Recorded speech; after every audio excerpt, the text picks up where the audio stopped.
Bonjour à tous, bonjour David Kayat. Bonjour. On va faire un point avec vous sur la recherche sur le cancer à l'occasion de la journée mondiale de lutte contre cette maladie. D'abord, est-ce qu'en France la maladie progresse ou régresse ? Alors il y a de plus en plus de nouveaux cas de cancer dans notre pays, comme d'ailleurs partout dans le monde. Le nombre de nouveaux cas de cancer double tous les 20 ans, dans le monde comme en France. Aujourd'hui, nous sommes à 350 000 nouveaux cas par an. La bonne nouvelle, c'est que le nombre de morts par cancer, lui, ne change pas depuis 20 ans. Nous sommes aux alentours de 150 000 morts par an, ce qui est énorme malgré tout. Mais voilà, on guérit de mieux en mieux le cancer, on le diagnostique de plus en plus tôt grâce au dépistage, et ça fait qu'on guérit de plus en plus de personnes. Mais est-ce qu'on sait pourquoi la maladie progresse ? Oui, on a une idée. Il y a d'abord le vieillissement de la population. Plus on vieillit, plus on est vivant. On a 2 jours pendant lesquels on est vivant, plus il y a de risques que ce jour-là, on fasse un cancer. Il y a aussi le fait qu'il y a énormément de tabagisme. Le tabagisme ne régresse pas. Il y a également l'alimentation qui a complètement changé et qui est aujourd'hui responsable de 20% des cancers, plus après un certain nombre d'autres causes comme la pollution, les perturbateurs endocriniens, etc. On va revenir sur l'alimentation, mais d'abord, ce qu'il faut dire, c'est qu'il y a une inégalité entre les individus par rapport au cancer. Ah oui, ça c'est clair. Nous ne sommes pas tous au même risque de cancer. Et une fois qu'on a un cancer, on n'a pas tous les mêmes chances d'en guérir. Il est clair que les agriculteurs ou les ouvriers, par exemple, malheureusement, ont plus de risques de développer un cancer que les professions libérales. Et atteints d'un cancer, ils ont malheureusement en moyenne une survie moins longue. Ça résulte de l'accumulation de facteurs de risque. C'est dans ces populations-là qu'il y a le plus de tabagisme, qu'il y a la plus forte consommation d'alcool, où l'alimentation est la plus perturbée aujourd'hui. Il y a aussi le facteur héréditaire. Alors l'hérédité dans le cancer, ça ne joue que dans 5% des cas. Dans 95% des cas, vos parents vous ont donné des gènes normaux et c'est vous qui les avez abîmés pendant votre vie à cause de ce que vous avez fait, votre mode de vie. Dans 5% des cas, malheureusement, et là vous n'y êtes pour rien, vos parents vous ont donné à la naissance un gène anormal, un gène muté, et parce que vous avez ce gène dans votre patrimoine génétique, vous avez un énorme risque, c'est Angelina Jolie si vous voulez, dont tout le monde connaît l'histoire aujourd'hui, et à cause de ce gène... opérée préventivement. Alors là, quand vous avez ce gène, c'est très rare, hein, c'est 5% des gens, mais quand vous avez des gens atteints de cancer, mais quand vous avez ce gène, il n'y a pas d'autre choix, il faut enlever l'organe qui est la cible, qui est l'organe qui va être atteint du cancer à cause de ce gène anormal. Alors si c'est un gène sur le cancer du sein, il faut enlever les seins. Si c'est sur le cancer du côlon, de l'intestin, il faut enlever le côlon.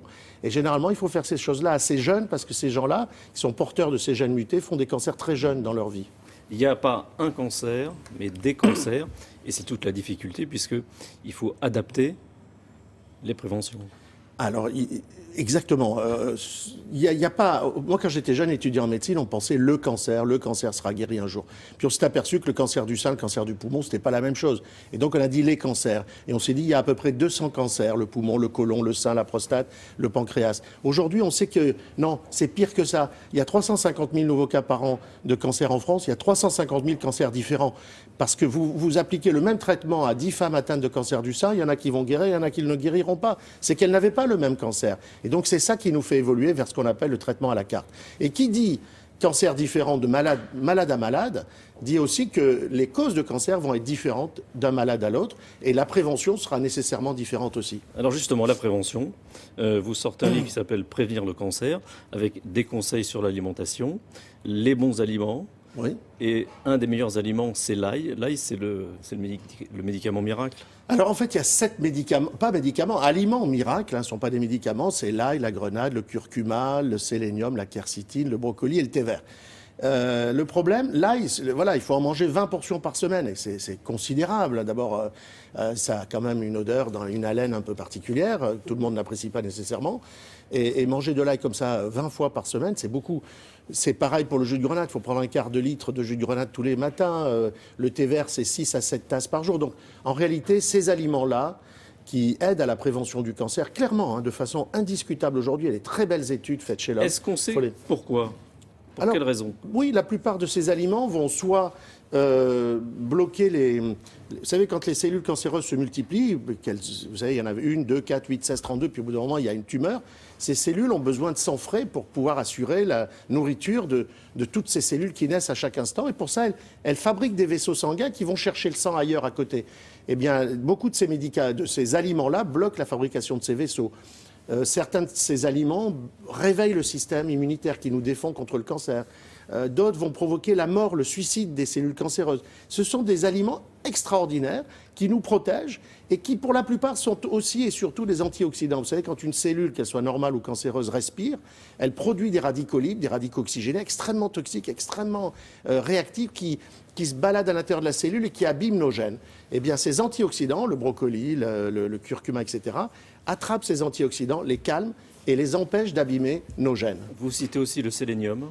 Le sélénium, c'est en plus d'être un antioxydant et anti-cancer, c'est une molécule qui, chez les malades qui reçoivent la chimiothérapie, améliore la tolérance à la chimiothérapie, améliore aussi la tolérance à la radiothérapie. Donc c'est vraiment des aliments extraordinaires. Le vin. Alors le vin, bon, alors le vin, on avait dit le contraire il y a quelques années. Pas moi j'ai toujours dit que le vin consommé avec modération n'est pas dangereux pour le cancer et il est clairement bénéfique pour les gens au niveau des affections cardiovasculaires. C'est ce qu'on appelle le French paradoxe. Ceci dit, mon propos n'est pas de dire à ceux qui ne boivent pas qu'il faut boire du vin. Et mon deuxième propos, c'est clairement de bien dire que je parle du vin et pas de l'alcool.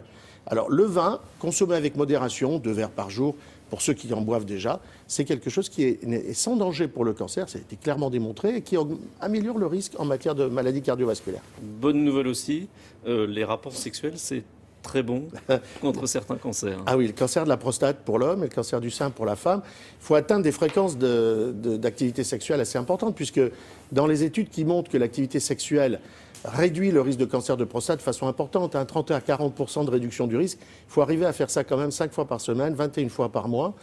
Et clairement, ce qui se passe, c'est qu'au moment de l'éjaculation, l'homme se débarrasse avec le sperme d'un certain nombre de substances très cancérigènes qui sont toute la journée en contact avec la prostate, qu'on appelle des polyamines. Alors la putrescine, la spermine sont des produits très toxiques.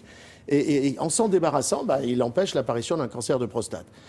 Sauf que les études montrent que cette éjaculation, pour qu'elle permette de se débarrasser d'une quantité importante de substances toxiques, il faut qu'elle ait lieu plutôt par pénétration que par masturbation. Vous voyez, on va très loin dans les études chez l'homme, très précisément, parce que le volume de l'éjaculat, la quantité de sperme, est plus importante après un rapport avec pénétration qu'après une éjaculation par masturbation. Merci.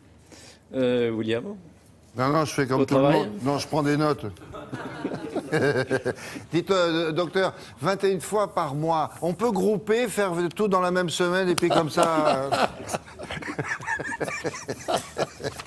Bon, merci de tous ces bons conseils. Au revoir, messieurs. Tiens, on va parler de bien-être cette fois-ci avec...